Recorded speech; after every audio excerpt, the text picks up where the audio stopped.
The 10-minute drill. This is a big one. Covered by Universal Roof and Contracting. The difference is Universal. On 1010XL. Let's go, let's go, let's go. Hit it. All right, this is Sports Concepts and Rationalizations, the day after Christmas. Lots of things to talk about. We call it the 10-minute drill. At the very end, Beef, what are we handing out today? We're sending one Lucky Guggen and his fam down to TIAA Bank Field Sunday afternoon for the season finale, Jags-Colts. All right, so that'll be fun. Well, yeah, that's right. We're going to give you 4 Colts-Jags tickets. So, Doug Marrone will apologize in person. He will. Let's start with, man, golly, horrible news Christmas Eve that I saw. And we used to have Ed Ashoff on this show all the time. And I don't know why it hit me terribly, man. It was Ed Ashoff is a reporter for ESPN, but he went to school at Florida. He worked for the Gainesville Sun. You could tell he was really special at what he did. You could tell he was going to do a lot. I mean, he's working at the Gainesville Sun for like 2, 3, 4 years. I've seen him in Birmingham for SEC Media Days really a bunch nice of times. guy. And everybody in our business, you have to understand something. Our business is a bunch of crusty JAs, and everybody in our business liked this kid. And he got a job with ESPN, and he moved to L.A. I think he was rising up doing stuff out there. And He'd be on that late Sports Center that I watch. He grew up in Oxford. He grew up in Ole Miss country. He went to Florida. He was there like through 2008, graduated. And the outpouring of is the only thing good thing to come of this. But anyway, so Ed Ashoff goes. He was covering Ohio State, Michigan, and he got sick. He got sick. He got a cold. He had a cold, yeah. And it turned into pneumonia, and the kid died from it, man. It's just it was a nasty. I tell you one thing that story did for me is it really emboldened how dangerous pneumonia is. Very I don't respect pneumonia as a killer. Right. To me, it's just. And then everybody that I looked at, like on the timelines. Well, oh yeah, I had a cousin die of pneumonia, or this, my almost died of pneumonia, yeah. or I did the same thing. I looked at that same so.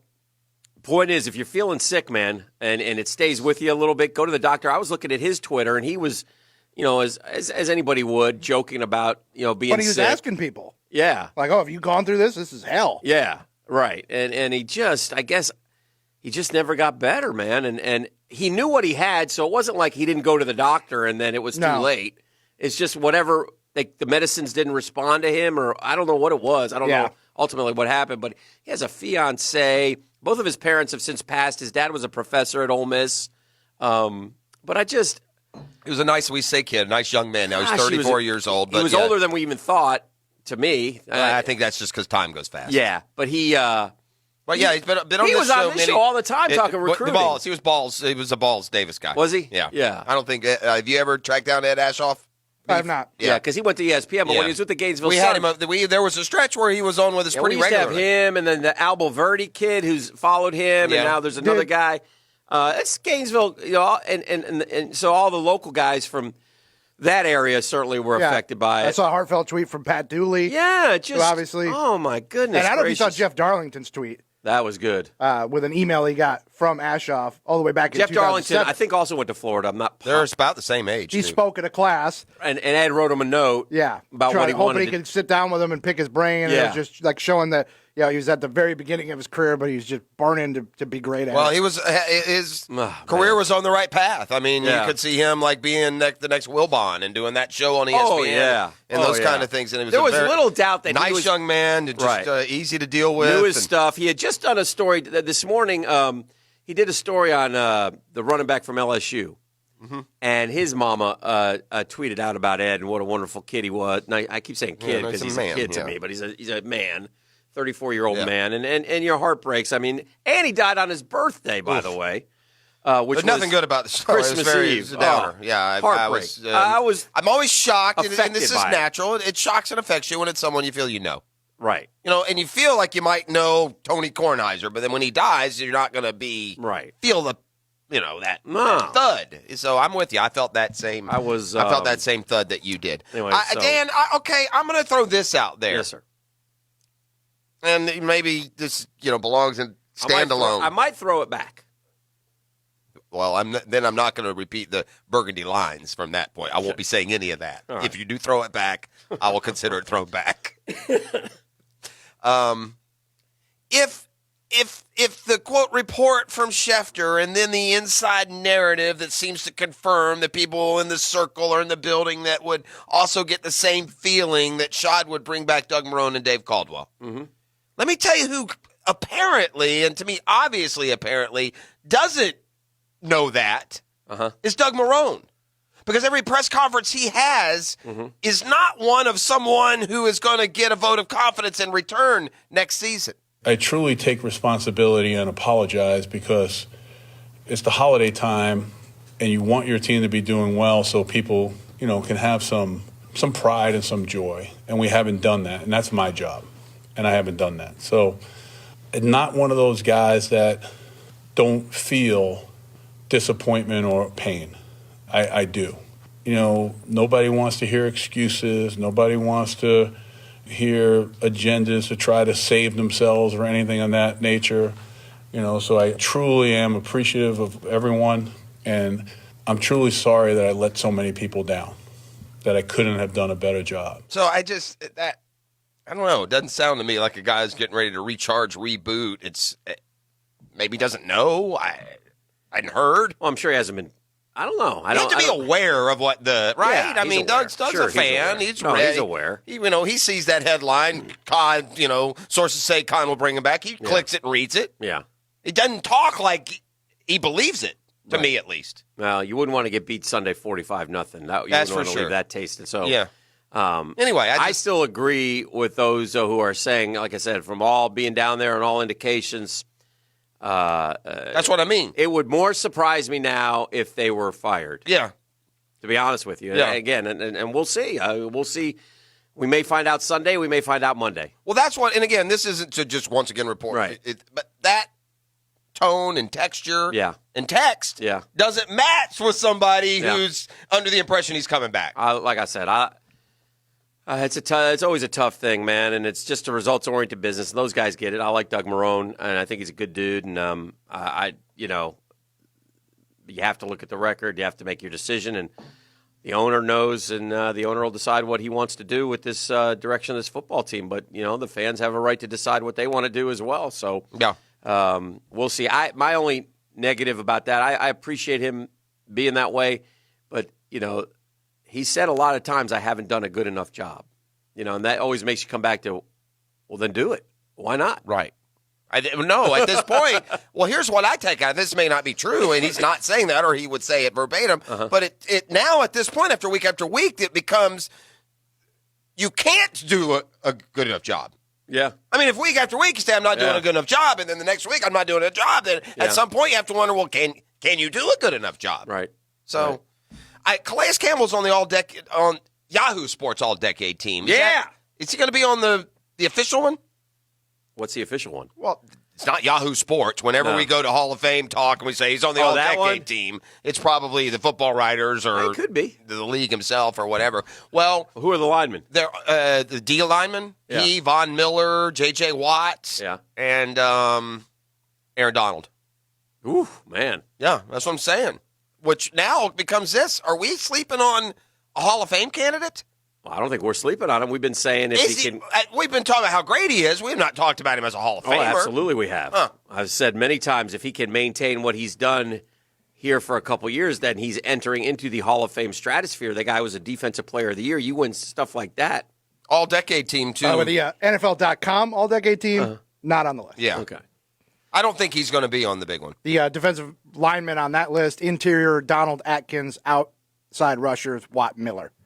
Yeah. Hard to argue. So who's the replacement? Atkins. Geno Atkins. He's a good player, too. Yeah, there's a bunch of good players, right? That's, there's but I think Calais Campbell, what do you have, 6.5 sacks this year, 7.5? I think he's at 7.5. I think Calais is, like I said, he's been the best defensive lineman we've ever had here. I think he's supplanted Tony Brackens. His numbers speak for themselves, and what he's done just being around this organization, and the fact that some of those younger guys wouldn't follow him was, I'm sure, very frustrating to him because you could not have a better person in or around the locker room than Calais Campbell. 6.5 sacks. Yeah.